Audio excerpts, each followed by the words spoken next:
For 3 days, the world held its breath. To his followers, it was a time of unimaginable despair. The hope of Israel was extinguished, sealed behind a stone in a borrowed tomb. But what if the most pivotal events in human history were not happening on the surface of the earth, but deep beneath it? What if, while the world saw only silence and defeat, a hidden war was being waged in the realm of the dead? This is the story of the Triduum, the 3 days. It is a story that connects the brutal reality of Roman execution with the most ancient and profound hopes of the human soul. It is the story of what happens when God enters the final enemy's domain. To understand what happened, we must first discard our medieval images of hellfire and demons with pitchforks. The ancient Hebrew worldview held a place called Sheol, or Hades in Greek. It was the abode of the dead, a shadowy existence, a land of silence. As the psalmist lamented, "For in death there is no remembrance of you. In Sheol, who will give you praise?" Psalm 6, verse 5. Yet within this grim reality, a flicker of hope began to grow. The prophet Hosea, speaking for God, declared a promise that would echo through the centuries. "I will deliver this people from the power of the grave. I will redeem them from death. Where, O death, are your plagues? Where, O grave, is your destruction?" Hosea 13, verse 14. This was the hope, that God's power was not limited to the land of the living. This was the state of the righteous dead at the moment of Jesus' death. They were in a state of hopeful waiting, in a part of Sheol sometimes called Abraham's bosom. They were at peace, but not yet free. The gates of paradise, closed since the fall of man, remained shut. The bridge between humanity and God was still broken.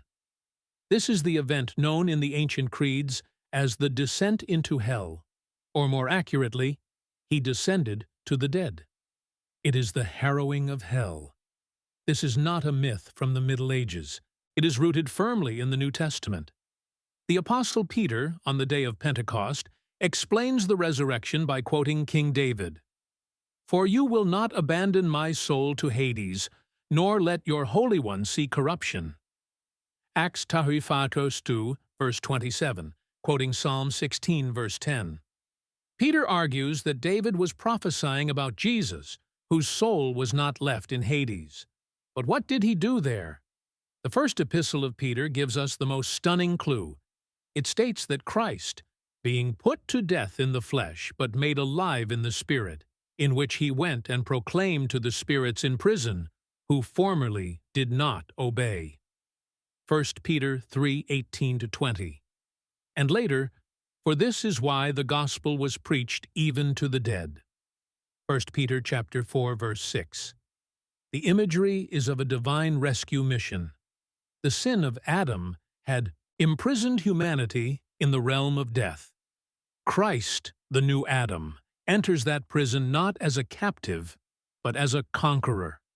He shatters its gates, preaches his victory to the imprisoned spirits, the fallen watchers from the book of Enoch, or the generations who died before the flood, and liberates the captives.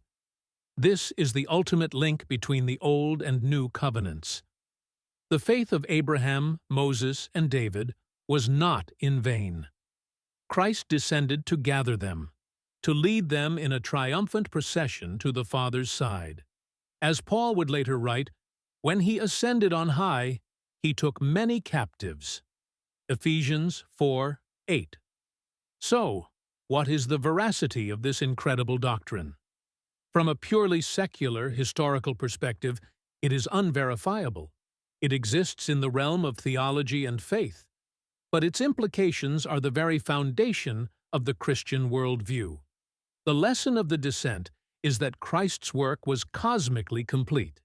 His sacrifice on the cross was the payment for sin, but his descent into Sheol was the defeat of the consequence of sin, death itself. He did not just die for us. He entered death ahead of us, like a divine pathfinder, and utterly transformed its nature. This changes everything about the human condition. Death is defeated, not just delayed. The grave is no longer a final prison, but a temporary passage. As Paul triumphantly cries, "Where, O death, is your victory? Where, O death, is your sting?" 1 Corinthians 15:55. Hope for all generations. The gospel is not limited by time. The love of God, enacted in Christ, reaches backward to redeem those who lived by faith before his coming, just as it reaches forward to us. The nature of salvation. Salvation is not merely forgiveness, it is rescue.